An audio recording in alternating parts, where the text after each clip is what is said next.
और जब तक आप इनकार करना नहीं सीखेंगे, जब तक आप ना कहना नहीं सीखेंगे, लोकतंत्र में जीने का हक नहीं है आपको ना मुझे। नो, लोकतंत्र लोगों का तंत्र, माय फुट राजतंत्र, प्रजातंत्र। हमको प्रजातंत्र बोलने से पहले मेरे दिमाग में क्यों नहीं आता बस प्रजा का तंत्र है। ये तो राजा कौन है? इस आदमी ने 2023 में राजा बनके दिखा दिया 28 मई को।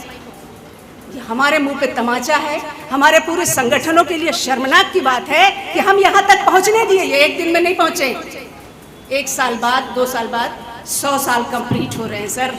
जवाब किस हमारे संविधान का हम सौंप रहे थे आने वाली पीढ़ी को हजारों साल के लिए।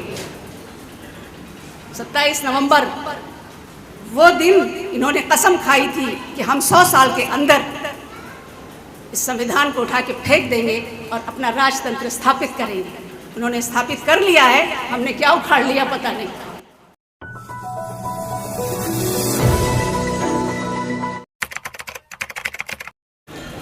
आप सबको बहुत बहुत शुक्रिया, डायस पे बैठे तमाम लोगों को शुक्रिया और सबको जय भीम। और बच्ची ने जो बात कही है उसको मैं यही कहना चाहती हूँ कि अगर हम जिंदा हैं तो जिंदा नज़र आना ज़रूरी है। उसूलों पे जो चोट आए तो टकराना ज़रूरी है। शुक्रिया। उसूलों पर जो चोट आए तो टकराना ज़रूरी है। अगर जिंदा हो तो जिंदा नज़र आना ज़रूरी है। इसलिए गैर संघर्षात्मक और गैर राजनीति की बात मैं नहीं करूँगी क्योंकि ये मुझे पसंद नहीं है। क्योंकि फूले अम्बेडकरी आंदोलन ने हमें ये सिखाया है कि ये डेमोक्रेसी में जिंदा रहना है तो संघर्ष भी करना पड़ेगा, संगठन भी बनाना पड़ेगा। और राजनीति करने के लिए तो आए हैं बॉस। ये आज़ादी राजनीति करने के लिए मिली है क्योंकि ये जनतंत्र है, राजतंत्र नहीं है कि हम प्रजातंत्र बोलें। तो आई एम वेरी सॉरी, मैं ऑब्जेक्शन करती हूँ प्रजातंत्र के शब्द पर। इसीलिए ये संसद बन के तैयार हुई है हमारी, क्योंकि वो राजा है जो सिंगल लेके बैठा है। हमारे चिन्ह को, हमारी विरासत को, हमारे तथागत को इसने ख़त्म किया है और हम शांति से बैठ के एक सम्मेलन कर रहे हैं। हमने विरोध किया, प्रेस रिलीज भी नहीं भेजी। तो आई एम वेरी सॉरी, मेरी बातें बहुत सारे लोगों को बुरी लगती है, इस हॉल में ऐसे लोग हैं, बट सॉरी। मैं फूले अम्बेडकरी आंदोलन को जीने वालों में से हूँ और मैं इस विरोध को नहीं मानती। बकौल हबीब जाली जो कभी इंडिया के हुआ करते थे, आज पड़ोसी मुल्क में हैं, तुम कहो फूल खिलने लगे, सभी को जामों में रिंद मिलने लगे, तुम कहो जख्म गरीबों के सिलने लगे, ऐसे दस्तूर को, ऐसे जिस नूर को मैं नहीं मानता, मैं नहीं जानता। तो वो संविधान जो हमें अभी बताया जा रहा है, हमें जो प्रजातंत्र कह कह के हमको जो है भरमाया जा रहा है पिछले 75 सालों से, मैं उन लोगों को, उनकी ज़बान को, उनकी भाषा को नहीं मानती। मेरा संविधान जिस सोशल जस्टिस की बात करता है, और एक बात आपसे सबसे मैं पूछने की जसारत तो नहीं कहूँगी, लेकिन आपके सामने ये सवाल ज़रूर रखना चाहूँगी क्योंकि हमेशा मुझे स्टूडेंट लाइफ से ये सवाल बेचैन करता था कि सीक्वेंस क्या होता है। जैसा मैंने शुरुआत में कहा, अगर जिंदा है तो जिंदा नजर आना ज़रूरी है साहब। मुर्दों के साथ बात करने का कोई मतलब नहीं है, क्योंकि हम आज जहाँ पहुँचा दिए गए हैं ना, हमारी पहली पीढ़ी ने जो किया, हम कम से कम संगठन के लोगों ने तो अपने साथ भी, अपने संविधान के साथ भी गद्दारी की है। बहुत जिम्मेदारी से माफ़ी के साथ ये लफ्ज़ कह रही हूँ। जो डॉक्टर अम्बेडकर तक से गद्दारी कर सकते हैं तो हमारे आपके साथ क्यों नहीं कर सकते?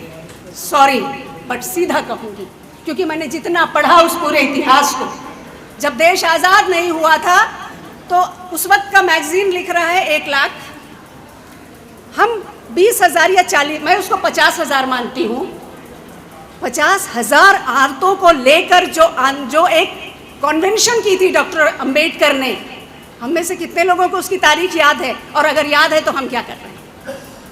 माफ़ी के साथ कहना चाहूँगी, नई पीढ़ी की बात इस बच्ची ने की है। मेरी बातों से लोग नाराज़ होते हैं, I am very sorry but I don't care.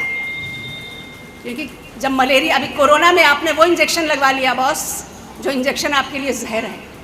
आज 22-25 साल के नौजवान मर रहे हैं कार्डियक अरेस्ट से, क्योंकि आपने वो इंजेक्शन लगाया। मैं आपके सामने खड़ी हूँ, मेरे पूरे ख़ानदान ने इंजेक्शन नहीं लगाया। सविनय अवज्ञा का जो मामला है ना, ये शब्द अपने आप में बहुत बड़ा है। और जब तक आप इनकार करना नहीं सीखेंगे, जब तक आप ना कहना नहीं सीखेंगे, लोकतंत्र में जीने का हक नहीं है आपको ना मुझे। नो, लोकतंत्र, लोगों का तंत्र, माई फुट राजतंत्र, प्रजातंत्र। हमको प्रजातंत्र बोलने से पहले मेरे दिमाग में क्यों नहीं आता? बस प्रजा का तंत्र है। ये तो राजा कौन है? इस आदमी ने 2023 में राजा बनके दिखा दिया 28 मई को।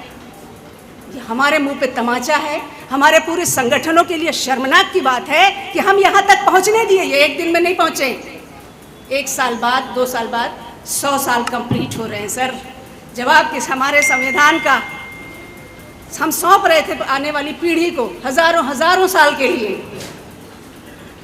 27 नवंबर वो दिन इन्होंने कसम खाई थी कि हम 100 साल के अंदर इस संविधान को उठा के फेंक देंगे और अपना राजतंत्र स्थापित करेंगे। उन्होंने स्थापित कर लिया है, हमने क्या उखाड़ लिया पता नहीं। तो सॉरी, मेरी ज़बान थोड़ा सा वैसी है, क्योंकि जैसा बताया कि मैं एक्टिविस्ट हूँ और बहुत चुपती हुई बात करती हूँ। और मैं अपने आप को एक्टिविस्ट नहीं मानती साथियों, मैं सोशल डॉक्टर हूँ। और डॉक्टर बेरहम नहीं रहेगा तो आपका ऑपरेशन नहीं कर पाएगा, और अगर आपका ऑपरेशन नहीं कर पाएगा तो आप घिस के मर जाएंगे। और मैं नहीं चाहती कि कोई भी अपनी मौत से पहले मरे, न गुर्बत से, न बेइज्जती से, न बदतमीजी से, न शिक्षा से, और न अभाव से, न छुआछूत से, न गैर बराबरी से नहीं मरेगा। पिछले 30 सालों में मेरा यही काम हुआ है। मैं बच्चों के साथ, यूथ के साथ, औरतों के साथ काम करती हूँ। संविधान और संविधान प्रदत्त IPC, वकील साहब ने बहुत अच्छी बात कही, एक साथी ने बहुत अच्छी बात कही थी कि हमको हक जानना चाहिए, हमको पता होना चाहिए हमारे साथ अगर कुछ गलत हो रहा है तो हमें कोर्ट आना चाहिए। मैं पूछना चाहती हूँ साहब, हम इस देश से लेते कब तक रहेंगे, इसको देंगे कब? डॉक्टर अम्बेडकर ने हमें सिर्फ लेना नहीं सिखाया था, और बहुत ही मर्म के साथ, बहुत दर्द के साथ उनका एक कोटेशन है कि मैं बहुत मुसीबत और मशक्क़त झेल कर इस कारवां को यहाँ तक लाया हूँ। आवाज़ सब तक आ रही है हमारी? हाँ, शायद पीछे नहीं आ रही, मुझे लगता है कि पीछे के लोग बात कर रहे हैं। तो मैं बहुत मशक्क़त और मुसीबत और अपमान झेलकर इस कारवां को यहाँ तक लाया हूँ। इसको आगे ले जाना आपका काम है। मैं जानता हूँ कि इसमें बहुत सी परेशानियाँ आएंगी, अपमान आएगा, तुम्हारी जान चली जाएगी। माफ़ कीजिएगा, कुछ शब्द मेरे अपने तरफ से जोड़े गए हैं, क्योंकि इसका मर्म समझना बहुत ज़रूरी है। एज इट इज़ शब्दों का कोई मतलब नहीं होता जब उसको हालात के साथ आप एडजस्ट ना करें, उसको मिलाएं नहीं तो नहीं होगा। वरना चावल बना के रख दीजिए, चूल्हा नहीं जलाएंगे तो खाना पकेगा नहीं आपका चावल, और चावल के साथ दाल, सब्जी या चिकन जो भी आपको खाना है वो भी अलग से पकाना पड़ेगा। तो इस जोड़ घटाव को मैं बुरा नहीं मानती। तो बहुत मशक्क़त से लाया हूँ। मुझे पता है कि तुम पर बहुत मुसीबतें आएंगी, बहुत ही ज़िल्लत, अपमान बर्दाश्त करना पड़ेगा। लेकिन मेरी गुजारिश है कि आप इस आंदोलन को, अगर इस कारवां को, उन्होंने आंदोलन नहीं कहा था, शब्दों की अपनी पॉलिटिक्स होती है। मैं हिंदी मीडियम की स्टूडेंट हूँ और इकोनॉमिक्स, सोशोलॉजी और साइकोलॉजी की मेरा सब्जेक्ट रहा है, मैंने उसकी डिग्रियाँ ली हैं। तो शब्दों की राजनीति को समझना पड़ेगा। उन्होंने आंदोलन नहीं कहा, उन्होंने कारवां कहा था। व्हाट इज़ मीन्स ऑफ कारवां? थोड़ा सा उर्दू भी सीखा कीजिए, गूगल बड़ी सहायता करेगा, यूट्यूब तो सिखा भी देगा आपको। शब्द को पढ़िए। तो ये कारवां को अगर तुम आगे न ले जा पाए तो इसे वहीं छोड़ देना। आखिरी लफ्ज़ क्या है, आखिरी सेंटेंस जो है, छोड़ देना का डैश, उसके बाद लेकिन इसे पीछे कभी मत जाने देना। मैं आप सबको ललकार रही हूँ पूरी माफ़ी के साथ कि हम आप इस कारवां को क्या वहाँ छोड़े हैं, बल्कि हम पीछे लेके जा रहे हैं। हमने अपने मेरे पास एक वो आया, मतलब आपका ब्रोशर आया, माना कि आप गैर राजनीतिक हैं। आपका मतलब राजनीति क्या? लोकतंत्र में जो राजनीतिक नहीं है वो फ्रॉड है। डॉक्टर अम्बेडकर के एक हाथ में किताब है और ये है उंगली, इसका मतलब क्या है बॉस, ये बताइए। इस उंगली का क्या मतलब है, कोई मुझे वहीं से बता दीजिए। ये उंगली जो उठी है और ये किताब है, इसका मतलब क्या है? और ये उंगली बिल्कुल ऐसे नहीं है, ऐसे है। यस प्लीज, जी जी बोल दीजिए वहीं से। इस उंगली का मतलब है कि आपको कहाँ जाना है, संसद में जाना है। उसी संसद को ख़त्म कर दिया गया जिसमें खड़े होकर भाषण दिया था डॉक्टर अम्बेडकर ने, और हमें शर्म नहीं आई। सॉरी, मैं ये बात इसलिए कह रही, चुभेगी, लेकिन मैंने कहा ना कि बिना इंजेक्शन के, बिना कड़वी दवा के कुछ नहीं होना। तो मुझे ये बात कहना, तो ये कारवां अगर पीछे जा रहा है तो हम क्या कर रहे हैं? मुझे सिर्फ इतना बता दीजिए, देश छोड़ दीजिए, क्या आप अपने बच्चों के लिए, मैं यूथ से पूछ रही हूँ क्योंकि जो 40 के ऊपर का ग्रुप है उसको हम ज़्यादा शिकायत नहीं कर सकते क्योंकि वो यहाँ बैठा है, ये बहुत बड़ी बात है। इन लोगों ने अपनी पूरी ज़िंदगी दी है, पूरा ज़िंदगी नहीं, परिवार भी कुर्बान किया है। आपने पैसे दिए हैं, आपने टाइम दिया है, जो सबसे कीमती होता है, पैसे से भी बड़ा होता है, वो सब दिया है। तो मैं 40 के या 50 के ऊपर वालों की बात नहीं करूँगी क्योंकि हम उनको सलाम करते हैं। बट जो यूथ है, ये यूथ अपने दिल पे हाथ रख के करे कि क्या वो अपने बच्चों के लिए जो देश छोड़ के 20 साल, 25 साल, 30 साल बाद मर जाएंगे, उनके बच्चे इस सम्मान के हकदार होंगे? ये क्वेश्चन मार्क है। आराम से सोचिएगा। और मैं चाहूँगी कि नौजवानों के साथ मैं बैठूँ, औरतों के साथ मैं बैठूँ, और जो यूट्यूबर्स हैं मुझे उनके साथ तो बैठना ही है। इसलिए बैठना है कि हमें अपनी रणनीति को धारदार बनाना होगा। बहुत प्यारी बात उस बच्ची ने कही है कि कलम की जगह तलवार आ रही है। ये आ नहीं रही है, ये सौंपी जा रही है। ये इस शब्द पे ध्यान दीजिए, सौंपी जा रही है, और सम्मेलन करके सौंपी जा रही है। हम निश्चिंत हैं। हम मुसलमानों से इसलिए चिढ़ते हैं कि वो हिंदुस्तान कहते हैं। मुझे नहीं पता कि कौन हिंदुस्तान कहता है, क्योंकि जब वो बोलता है, यहाँ एक साथी हैं जिन्होंने बहुत अच्छी बात कही थी, शायद इखलाक या खालिद साहब समथिंग। मैं ये कहना चाहती हूँ, प्रोनाउंसिएशन बहुत ज़रूरी है। जय हिंद मैं बोलती हूँ, इनकलाब जिंदाबाद मैं बोलती हूँ, क्योंकि बदलाव हमेशा जिंदा रहता है। आप कहते हैं ना परिवर्तन अमर रहे, उसका उर्दू ट्रांसलेशन इनकलाब जिंदाबाद है। तो मैं बोलती हूँ और मुझे कोई शर्म नहीं है, क्योंकि हम रहे ना रहे, दुनिया नहीं थी तब भी इनकलाब जिंदाबाद था, हम नहीं रहेंगे तब भी इनकलाब जिंदाबाद होगा, क्योंकि हम डॉक्टर फुले अम्बेडकरी आंदोलन के मानने वाले हैं, सावित्रीबाई फुले, फातिमा शेख, उस्मान शेख के मानने वाले हैं, छत्रपति शिवाजी महाराज के मानने वाले हैं। हम ये बात जानते हैं कि हम अगर साथ नहीं आए, हमें मालूम है हमसे आप कितनी नफरत करते हैं, हमें मालूम है। एक घटना इस देश की बता दीजिए पिछले 75-76 सालों में कि मुसलमानों ने संगठित होकर एससी कम्युनिटी के मोहल्लों पर या उनके गांव पे हमला किया है। मैं चैलेंज करती हूँ आप सबको, जो लोग मुझसे नाराज हैं। और आपने क्या किया है बॉस? आपके बच्चे आज किसके मेंबर हैं? अब तो आपका पढ़ा लिखा तबका कांवड़ लेके जा रहा है, और बाकायदा बस में वो लगा के कि हम उस कम्युनिटी के, मैं नाम नहीं लूँगी क्योंकि वो ठीक बात नहीं होगी, आप सबको पता है क्योंकि आप सबके पास एंड्रॉयड मोबाइल है। तो आप क्या देके जा रहे हैं? आप देश छोड़ दीजिए, समाज छोड़ दीजिए। आपका अपना बच्चा कल क्या किसी नौकरी में हो पाएगा? मैं अंडर 50 के बच्चों से पूछ रही हूँ।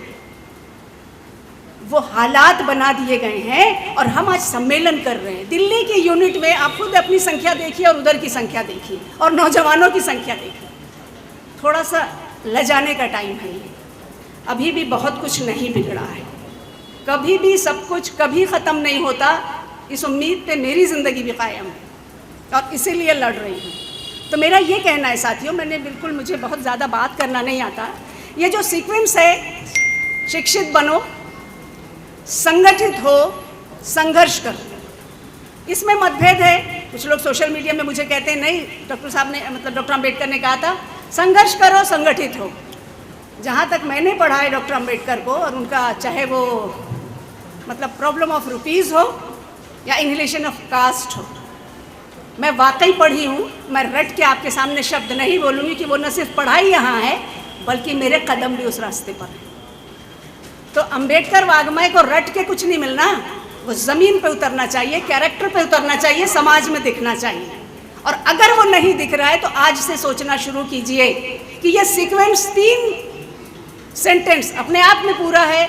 शिक्षित बनो, फुल स्टॉप, संगठित हो, फुल स्टॉप, और संघर्ष करो। What is means of this sequence? पहले पढ़ो, फिर संगठित हो, चाहे जैसे हो। और संगठित होने सिर्फ किसी एक कम्युनिटी को नहीं कहा है। संगठन का मतलब सब, हम सब होंगे, हर जाति, हर धर्म, हर तरह के वो तमाम लोग जो संविधान को, जी खत्म है, जो संविधान को मानता है। और आप माने ना माने, मजबूरी है आपकी, संविधान तो मानना पड़ेगा, क्योंकि आप लोकतंत्र में रह रहे हैं। कल आप मर जाएंगे, आपकी पीढ़ियां जिंदा रहेगी, तो सो सॉरी, मानना ही पड़ेगा। पूरी दादागिरी से बोल रही हूँ, नहीं मानेंगे तो आप तो गए। अब ये 50 के ऊपर वालों को बोल रही हूँ, आप तो चल दिए बॉस। हमारे बच्चों का क्या होगा, हमारे नौजवानों का क्या? बड़ा दर्द होता है ना जब उसका, अभी कोरोना में हम कितना परेशान हुए। एज ए प्रैक्टिकल हमने क्या किया, इससे सीखना पड़ेगा। प्रकृति हर कदम पर, हर लम्हे हमको सिखलाती है, और आते जाते मौसम इस बात का जिंदा सबूत है कि आप इससे सबक क्या लेते हैं। तो बस यही बात कहना चाहूँगी आपसे। बहुत सारे लोगों को बुरा लगा है, अच्छा है, कड़वी दवा अच्छी होनी चाहिए। अगर आप इस पे समझेंगे तो ठीक है। यही कहूँगी, पिछले 10 सालों से ये वाली बात कह रही हूँ कि मैं दिल्ली आ गई हूँ, प्लीज़ मेरा इस्तेमाल कर लीजिए। लेकिन लोग डरने लगे हैं मुझसे। भाई साहब, मैं आपकी लीडरशिप नहीं ले रही।